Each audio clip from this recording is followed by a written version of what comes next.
So guys, maingay na naman tong Toyota Fortuner. May umiingay oh. So ano tayo? Parang alternator pulley ang maingay guys, kasi ito yung kadalasan na naiingay eh. So kakalisin muna natin yung belt, saka stick natin yung alternator pulley. So bago nga pala natin makalas yung alternator guys, kailangan makalas muna natin tong tensioner bearing, kasi tumatama tong bolt nya guys eh, dito sa tensioner, hindi natin mailabas.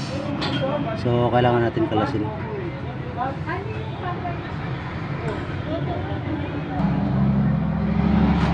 So pag nagkalas nga pala tayo ng alternator guys, o di kaya starter, kailangan kalasin muna natin yung negative terminal ng battery para hindi mag short yung ating positive ng alternator o di kaya starter. Puputok kasi yung fuse guys pag tumama yan dyan sa bakal. O ang hirap pa naman ng fuse ito, naka fix. So kakalisin na natin yung alternator guys. So yun guys, nakalas na natin yung mga bolt. Lalabas na lang natin yung alternator.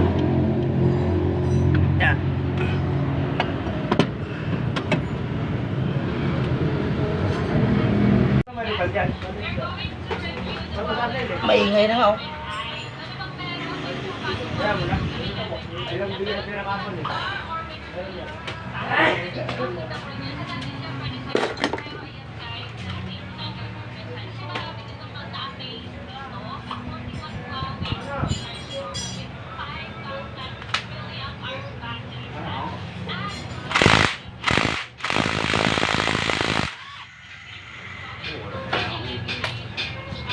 Ay.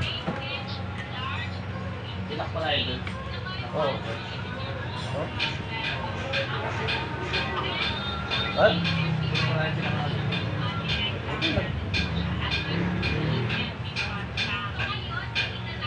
Pagka bumitaw na to, wala na. Hindi na magka-charge to. Salita natin ang ano.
Kailangan yung takpan guys para hindi pasukin ng tubig.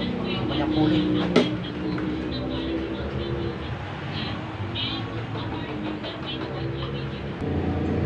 So nga pala guys, bago natin ikabit yung alternator, kailangan itulak muna natin itong bushing para hindi mahirap ipasok. Hindi magtutubo yan. Ngayon, kung magtutubo yan, Ha? Ha? Tigas.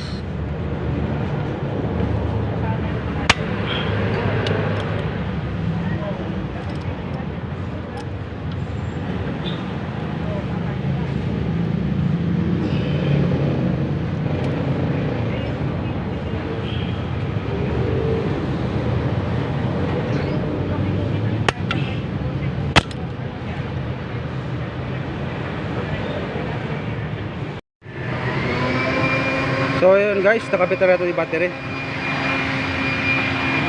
Ito yung alternator, nakapitan natin. So nagpalit na rin tayo ng fan belt kasi may tama na guys, para makalibre si sir ng labor. So start sir. Check na natin kung may maingay pa ba guys. So wala na. So maingay talaga yung kanyang pulley guys. So pag dumaplis na yung pulley guys, hindi na sumabay sa rotor, hindi na magcha-charge yung alternator niya. So malulubat na yung kanyang battery. So buti na nagparamdam ng ingay yung alternator pulley.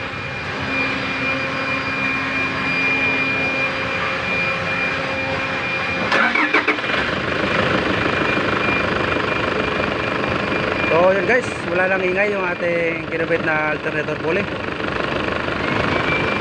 Toyota Fortuner 3.0.